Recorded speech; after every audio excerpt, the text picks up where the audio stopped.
السلام علیکم فرینڈس، کیسے ہیں آپ سب لوگ؟ امید کرتا ہوں آپ سب خیریت سے ہوں گے۔ آج میں بڑے امپورٹنٹ ٹاپک کی جانب آ رہا ہوں اور یہ ٹاپک بہت امپورٹنٹ ہے اور اس ٹاپک کی ضرورت ہے۔ میری نظر سے ایک ویڈیو گزری اور ویڈیو کے اندر میں نے یہ دیکھا کہ ایک دو سگے بھائی جو ہیں وہ اپنی بہن کو اس طرح سے تشدد کا نشانہ بنا رہے ہیں کہ اس نے جائیداد میں اپنا حصہ مانگ لیا۔ میں صرف چند باتیں یہاں پہ کرنا چاہوں گا کہ اربوں، کھربوں، ٹریلین، اس سے بھی کہیں گنا زیادہ آپ اکٹھے کر لیں، ایک دن آئے گا کہ ہر چیز آپ کو بری لگ رہی ہوگی۔ ایک دن آئے گا کہ رشتہ دار آپ کے گرد جمع ہوں گے، ڈاکٹرز کی ایک ٹیم ہوگی آپ کے گرد جمع ہوگی، مشینیں آپ کو لگی ہوں گی، لیکن اس کے باوجود بھی کیا ہوگا؟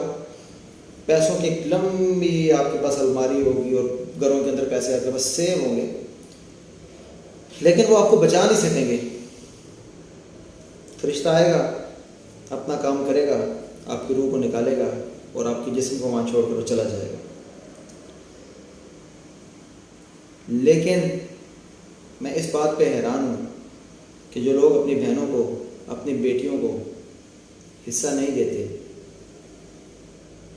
اپنے بچوں کو حصہ نہیں دیتے، ساری زندگی پیسے کے پیچھے بھاگتے رہتے ہیں، پیسے کی پوجا کرتے رہتے ہیں، پیسے ہی ان کا مقصد ہے، پیسے ہی ان کی عبادت ہے، نہ ان کو کوئی رشتہ داری سے مطلب، نہ ان کو کوئی کسی اور چیز سے مطلب، نہ کسی غریب غربا سے اس کا کوئی لینا دینا، صرف پیسہ پیسہ پیسہ پیسہ پیسہ۔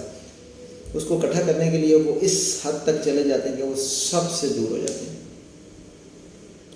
اور امت میں ان کی مثال ایسی ہوتی ہے، انہوں نے ایک فتنہ، ایک فساد برپا کیا ہوتا ہے، اور پیسے کی بنیاد کے اوپر وہ لڑائی جھگڑے، فتنہ فساد اور لوگوں کو کنٹرول کرنے کی کوشش کرتے ہیں۔ ایسا بالکل بھی نہ کریں۔ ایک وقت آنے والا ہے میرے بھائیوں کہ جب فرشتہ آئے گا اور آپ کو لے کر چلا جائے گا، آپ کی ساری بدماشیاں، آپ کی ساری پلاننگیں، آپ کے سارے فراڈ، آپ کی ساری ہیرا پھیریاں، آپ کے سب استادیاں دری کی دری رہ جائیں گی۔ میں آج ان بزرگوں سے جو 5 وقت کے نمازی ہیں، ماتھے پہ محراب ہیں، بہت ہی اعلیٰ گھروں میں رہتے ہیں، لیکن جب اپنے بچوں کو وہ حصہ نہیں دیتے، کئی ایسے بھائی، زیادہ تر تو پاکستان میں کیونکہ بزرگ جب فوت ہو جاتے ہیں تو پیچھے ہی حصے کے بٹوارے ہوتے ہیں، تو پیچھے بھی بیچاری عورتوں کو حصہ نہیں دیا جاتا، اس کو محروم رکھا جاتا عورتوں کو۔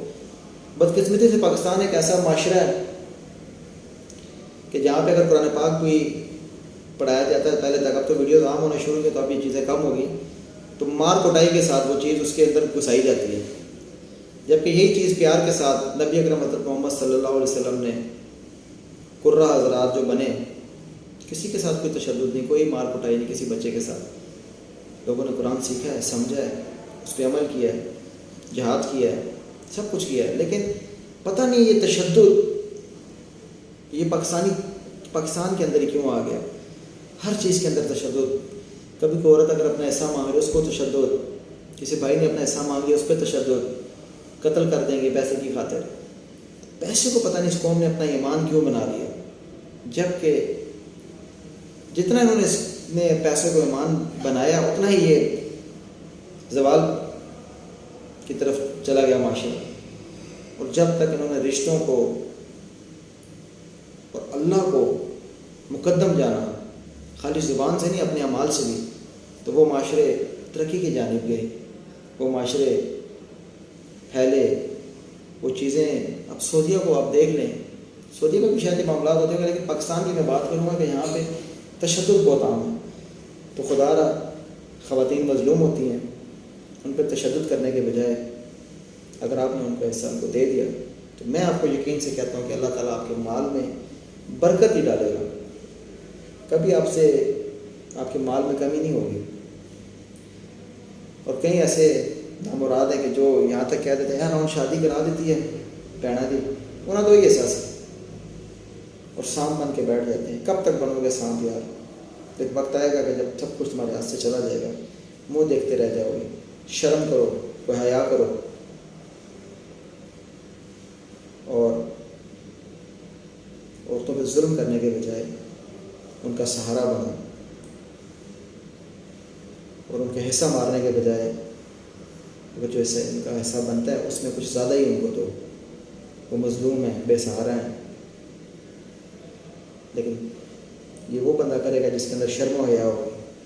جو بے شرم ہوگا وہ بے شک لمبے لمبے سجدے بھی کر لے، نمازیں بھی پڑھ لے، کیا فائدہ؟ قرآن پورا کا پورا عمل کرنے کا نام ہے. اس کی 2 آیتیں پکڑ کر اس کے عمل کرنے کا نام دین نہیں ہے. تو میں ان تو سگے بھائیوں سے آخر میں آ کے یہی بات کروں گا کہ تمہیں کیا ملا اس پہ تشدد کر کے؟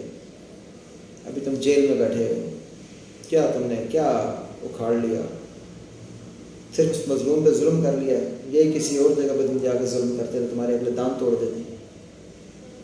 لیکن صرف عورت مظلوم نظر آئی، اس نے اپنا حصہ مانگا اور تم نے غصے میں آ کے اس کو تشدد کا اشارہ بنایا. بہنیں تو یار بڑی اچھی ہوتی ہیں، خدا کی رحمت ہوتی ہیں، بھائیوں کا وہ سہارا ہوتی ہیں. وہ تو اپنا سب کچھ ویسے بھی کہیں دفعہ چھوڑ دیتی ہیں. لیکن میں بھائیوں کو یہ کہنا چاہوں گا کہ لازماً آپ لوگ اپنی بہنوں کا اور جس کا بھی جو حصہ بنتا ہے وہ لازمی اس کو دیں اور اپنی آخرت کو اچھا کریں. نہیں تو آپ کی آخرت آپ جانو اور اللہ ہی جانے. میں اس پہ کوئی فتویٰ نہیں لگاتا، لیکن اس کا نتیجہ ایک دن آپ کی آنکھوں کے سامنے آنے والا ہے.